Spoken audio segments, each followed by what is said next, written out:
Shalom saudara yang dikasihi Tuhan Yesus Kristus, selamat pagi, salam sejahtera buat saudara semua dimanapun saudara berada.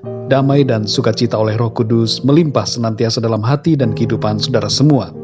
Sebelum kita mendengarkan renungan firman Tuhan, mari sama-sama kita berdoa. Bapa kami yang di surga, Bapa di dalam nama Tuhan Yesus Kristus, kami mengucap syukur untuk penyertaan Tuhan di sepanjang malam hingga pagi hari ini. Terima kasih buat kekuatan, kesehatan dan berkat Tuhan yang Tuhan limpahkan bagi kami. Pada saat ini ya Tuhan, kami mau mendengarkan sabda firman-Mu. Berbicaralah kepada kami, jamah hati kami, dan buat kami mengerti akan kehendak-Mu bagi kami. Dalam nama Tuhan Yesus kami berdoa. Haleluya. Amin. Saudara yang dikasih Tuhan, ayat renungan kita pada saat ini terdapat di dalam kitab Keluaran pasal 33 ayat 14. Tertulis demikian. Lalu ia berfirman, Aku sendiri hendak membimbing engkau dan memberikan ketentraman kepadamu. Saudara yang dikasih Tuhan, Musa menerima janji firman Tuhan bahwa Tuhan akan membimbing dan memberikannya ketentraman. Kalau kita mendengar perkataan janji firman Tuhan seperti ini, kecenderungan kita adalah membayangkan perjalanan hidup yang bebas hambatan, perjalanan tanpa perjuangan, perjalanan tanpa kesukaran. Itulah yang jadi keinginan kita. Tapi perjalanan yang demikian hanya menghasilkan pribadi yang lemah dan manja, tidak kuat dan tidak teruji dalam iman, kasih dan kesetiaan. Bayangkanlah Musa yang harus memimpin bangsa Israel keluar dari Mesir. Apa yang kira-kira dibayangkan oleh Musa ketika mendengar janji firman Tuhan ini? Kepada kita tidak disebutkan bagaimana dan apa yang dipikirkan oleh Musa. Tapi satu hal yang jelas yang bisa kita lihat adalah dari reaksi bangsa Israel. Mereka marah, bersungut-sungut dan memberontak kepada Tuhan karena mereka melihat bahwa Tuhan membawa mereka masuk ke padang gurun. Dalam Keluaran 14 ayat 12, kita dapat melihat sikap umat Israel. Di situ tertulis, Bukankah ini telah kami katakan kepadamu di Mesir? Janganlah mengganggu kami, dan biarlah kami bekerja pada orang Mesir, sebab lebih baik bagi kami untuk bekerja pada orang Mesir daripada mati di padang gurun ini. Situasi padang gurun membuat mereka kecewa dan marah kepada Musa dan juga kepada Tuhan yang telah membawa mereka keluar dari perbudakan. Mereka tidak memandang jauh ke depan, yang mereka lihat hanya jangka pendek, yaitu keadaan padang gurun. Bahkan di sini kita melihat bagaimana sikap mereka yang lebih memilih diperbudak daripada dibebaskan. Mereka meragukan janji Tuhan. Mereka memberontak terhadap pimpinan Tuhan.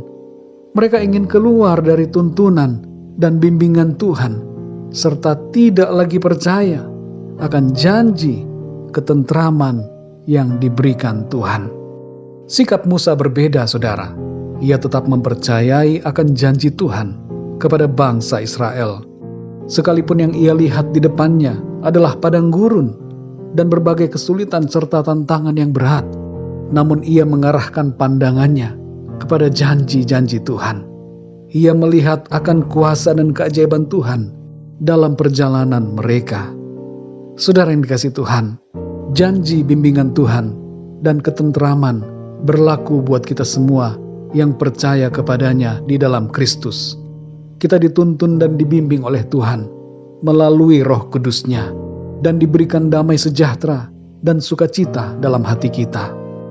Perjalanan hidup kita sebagai orang yang beriman kepada Kristus bisa saja mengalami situasi sulit seperti di padang gurun. Tapi jangan mundur, saudara. Percayalah bahwa Tuhan tidak pernah salah dalam membimbing kita untuk melangkah. Kita pasti dituntun dalam jalan-jalan yang benar dan mulia, seturut kehendak dan rencana Tuhan yang baik dan sempurna. Jangan kecewa dan tawar hati ketika melihat ada kesukaran yang menghadang langkah kita. Jangan bimbang dan kehilangan semangat. Tetap percaya dan setia dalam jalan-jalan yang sesuai dengan firman Tuhan.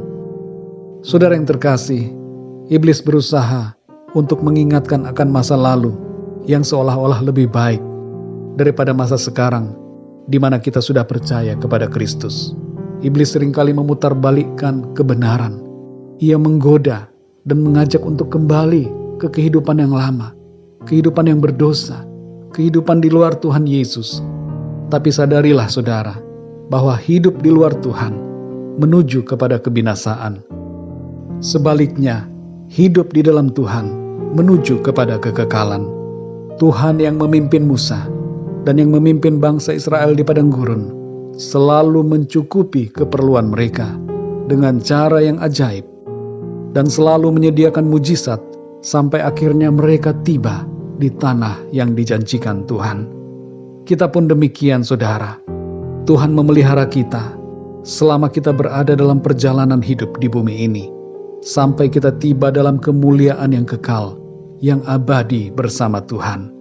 Karena itu saudara, satu hal yang menjadi pesan firman Tuhan, tetaplah percaya pada bimbingan Tuhan. Jangan mundur, tapi tetap setia kepada Tuhan kita, Yesus Kristus. Bagi saudara yang mau percaya kepada Tuhan Yesus, mari ikuti doa saya. Tuhan Yesus, aku percaya kepadamu. Engkau adalah Tuhan yang datang sebagai manusia untuk menebus dosa-dosa saya. Aku percaya kepadamu dan menerima Engkau di dalam hatiku. Pimpinlah hidupku ya Tuhan mulai saat ini dan seterusnya. Terima kasih Tuhan. Amin. Saudara yang dikasihi Tuhan, teruslah belajar akan firman Tuhan dan berilah diri saudara dibaptis. Bagi kita semua yang sudah percaya kepada Tuhan dan yang sudah mendengar renungan firman Tuhan ini, mari sama-sama kita berdoa. Bapa kami yang di sorga, Bapa di dalam nama Tuhan Yesus Kristus, terima kasih kami bersyukur untuk firman-Mu yang mengingatkan kami untuk senantiasa percaya akan bimbingan Tuhan dalam hidup kami. Engkau tidak pernah salah dalam memimpin kami dan menuntun kami. Jalan-jalan-Mu sempurna Tuhan, menuju kepada kemuliaan yang kekal. Ajar kami untuk selalu percaya, taat dan setia, sampai kepada akhirnya. Terima kasih Tuhan.